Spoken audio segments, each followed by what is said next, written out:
Thank you very much. Good afternoon, everyone. Thank you for inviting me to present at this academic event. This is really a great honor for me. Tonight, I'm going to speak about ekphrasis as a tool of deception of the readers in the novels Where Angels Fear to Tread by E.M. Forster and The Moon and Sixpence by William Somerset Maugham. To be on the same page with everyone, I would like to define key terms at the very beginning.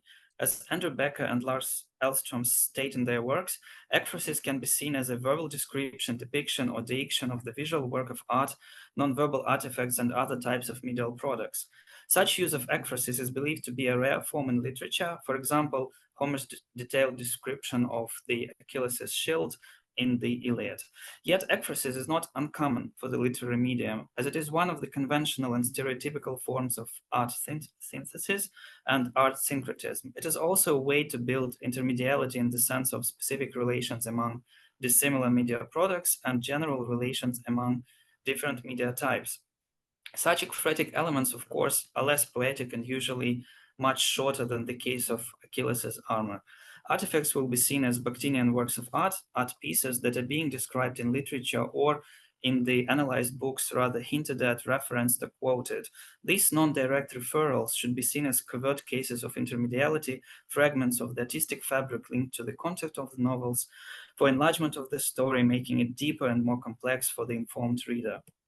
The key argument is that the use of ekphrasis allows misguiding or deceiving the beholders by placing a direct concept in front of them, yet under a certain veil, so that only those truly interested in the text and its context can decipher the writer's message.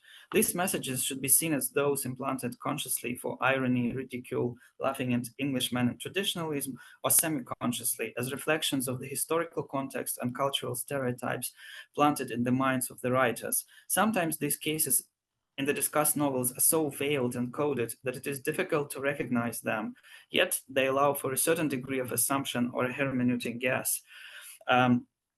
Such depictions are seen as tools for misleading, distracting, and tricking the readers into artifacts from non-literary mediums, and consequently a specific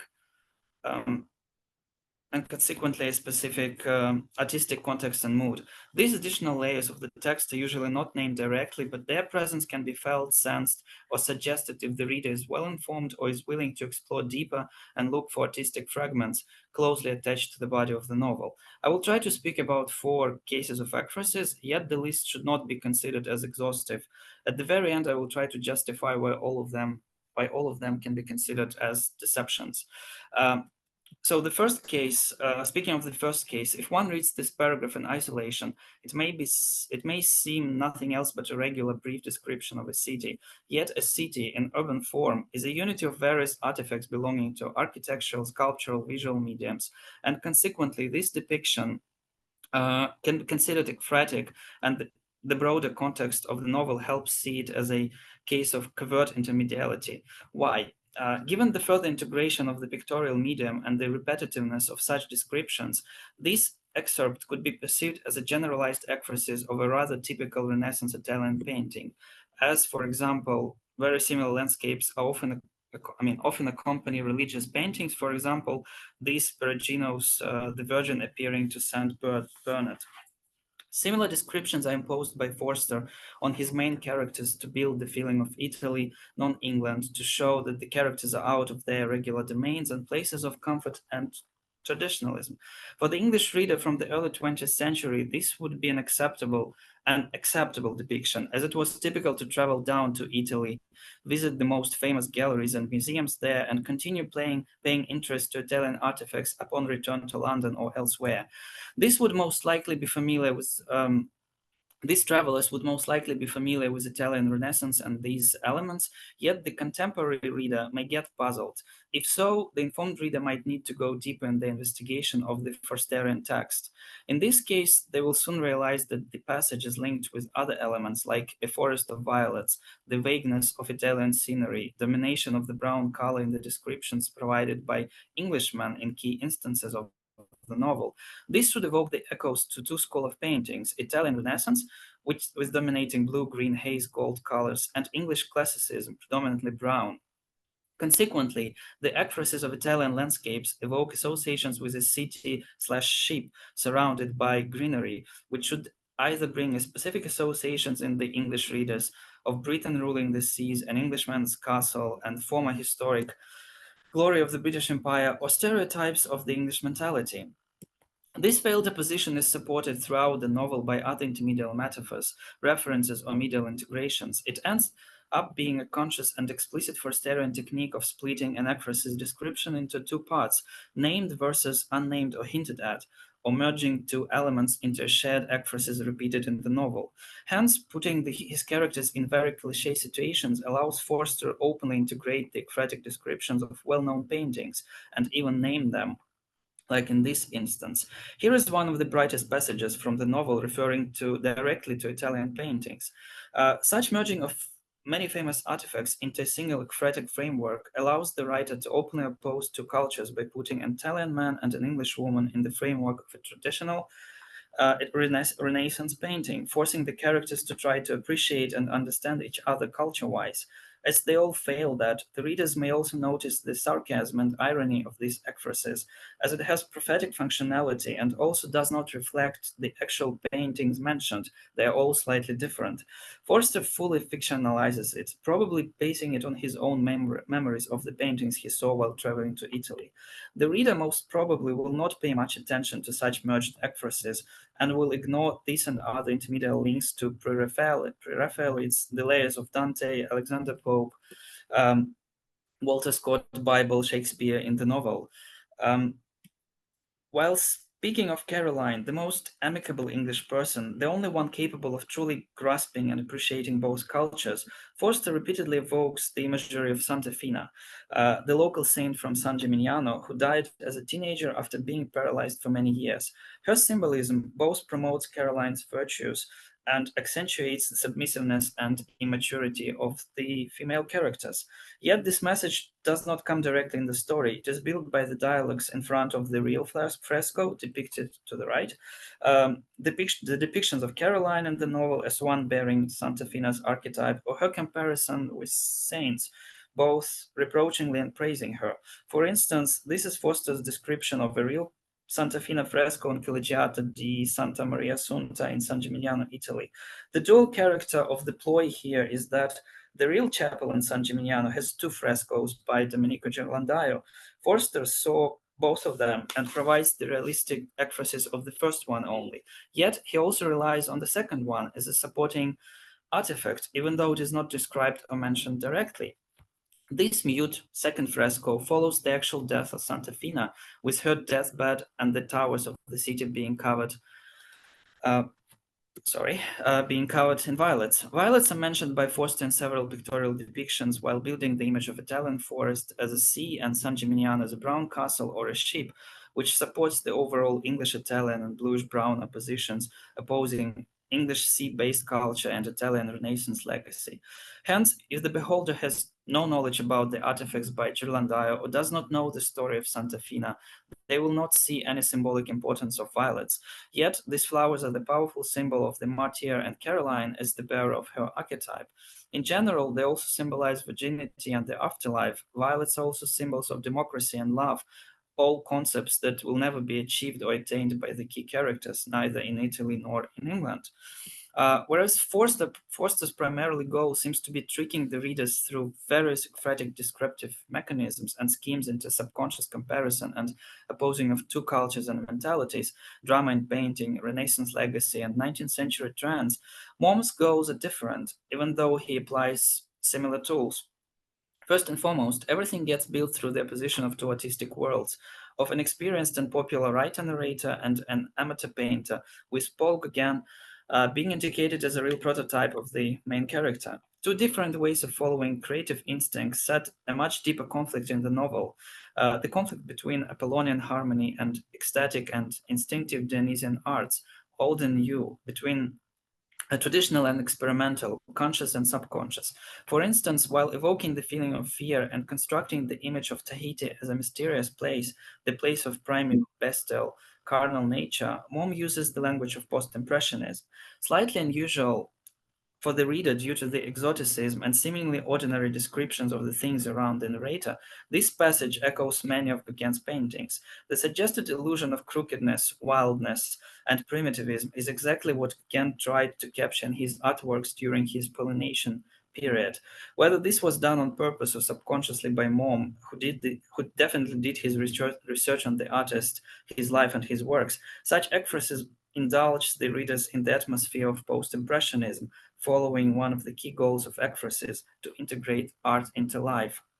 Speaking of the painter's vision of the islands, the very first description of Tahiti in the book, even though filtered through the narrator's perspective, is a very impressionistic ekphrasis, forcing the readers to think of Gauguin, Cézanne, and Van Gogh as a supporting pictorial layer. Small brush strokes on post-impressionistic paintings give birth to a certain mystery seen only from a distance, whereas Mom's ekphrasis adds multiple additional associations through an imposed narrator's layer. The question here is whether the reader will be willing to associate the novel with a specific historical context and artistic epoch described by Mom, or will think of something else. While Gauguin, Van Gogh, and Cézanne are very close and similar in their vision of the world, the integration of, for instance, Georges Seurat from the same epoch will probably feel absolutely different and out of context. He will not feed the Polynesian story. In opposition to what can be seen as ekphratic motives of post-impressionism, or feel like echoes or even accidental resemblances, there are instances which are considered to be copied from the works of art. While Mom does it mostly for the description of Dick Strove's paintings and Strickland's first works, it is mostly the still lifes which become very ekphratic and metaphoric, symbolic for Strickland and the narrator. For instance, this ekphrasis starts in a rather regular way and resembles another Gauguin's painting, but due to the narrator's perception, it becomes very suggestive, effective, and syncretic, as it leads an informed reader, and non-informed readers as well, to a conflict between imagination and feelings. The seemingly standard tones and palettes bring forward a layer of human history linked to the Roman Empire, Apples of Hesperides, Tree of Knowledge, basic mythologems defined in various myths and stories which remain recorded and imprinted at the collective level of the subconscious. This ekphratic trick of presenting a painting through narrator's perspective, perception, serves its purpose of thought-provoking. It is to evoke the reader's sacral thrill, obedience, and fear, bridging real and imaginary. This turns the ekphrasis into an intermediate tool for stressing the minor role of the humanity as opposed to the magnitude of the real nature. Moim's ekphratic depictions that balance between real and imaginary culminate in Strickland's final work, his masterpiece, which he was striving for all of his life. Its complexity does not allow the narrator to describe it directly. Therefore, Moim employs the poetic tools, associations, comparison, imagination, metaphors, and symbols to make this ekphrasis comprehensible for the reader, even though it is a deception. Through these ekphrasis, like in many instances before, the narrator speaks of his own feelings and thoughts, his own impressions, and not the actual things depicted on a particular canvas. He affects the reader through free and direct discourse, which helps mislead the beholder by directing attention to specific imagery, specific landscapes, visions, myths, archetypes, mythologems shared by the Western culture. As an outcome, through ekphrasis, Moim opposes a controlled train of thought on his readers, tricking them into the path of deep reflection. Here comes the main question. To what extent are these ekphratic instances deceptive for the beholder? The iconicity of the language and literature requires one symbol to correspond to one meaning or concept, yet direct correlation of form and meaning would turn a novel into a legal document, emotionless and boring. The politics of the novel, specifically in the highly experimental period of the early 20th century, requires the novelty, the second layer, the alternative interpretation, and the arbitrariness of the symbols and the text. Hence, Forst and Moim, similarly to key modernists, speak of the matters and issues that worried them personally. They reflect on their highly turbulent environment, and yet they choose rather traditional forms and ways to pass their messages. While Forster experiments with the length of the novel and the repetition of key elements, that is the structure. Mom follows a standard route of depicting, yet he presents the story of a painter through the prism of the writer-narrator. The duality of repetitions as prophetic elements and of deceived narration establishes a binary, or rather various binaries, opening up the stage for interpretations.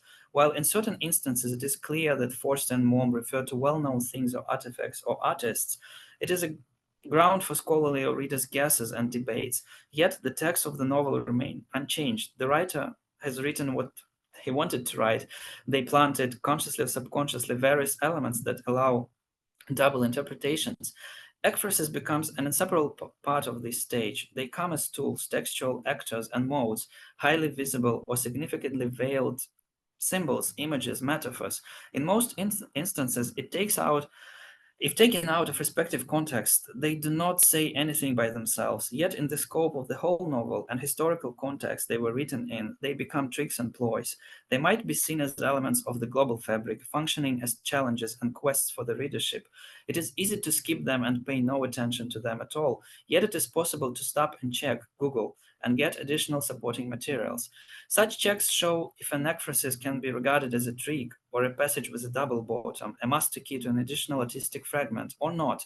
For example, if one finds out that where angels fear to tread is an actual quote from Alexander Pope's The Dunciad, one will see additional meanings in the names of the characters, or will see the whole novel as a symbol of and symptom of foolishness. Knowing against biography and Moim's own life story will help see deeper allusions in the ekphrasis of fictional paintings by Struve. Eventually, one will find out that they're not that fictional and refer to specific works of Edouard Manet, El Greco, and texts of Alexander Dumas, adding more and more layers to the fabric of the seemingly simple plots. Reading the preface to Walter Scott's The Bride of Lammermoor will show that the choice of Gaetano Donizetti's opera Lucia di Lammermoor, for the ekphrasis of the opera delineating English and Italian cultures was not spontaneous either.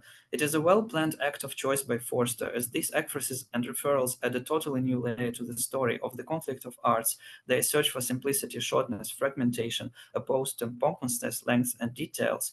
Hence, the ekphrasis in the novels, just like other medialized elements, become the metaphoric and intermediate keyhole, and the reader is always given an option of peeping into each of these keyholes and seeing another room, space, or an option of passing by in ignorance or unwillingness to make it more complex and complicated.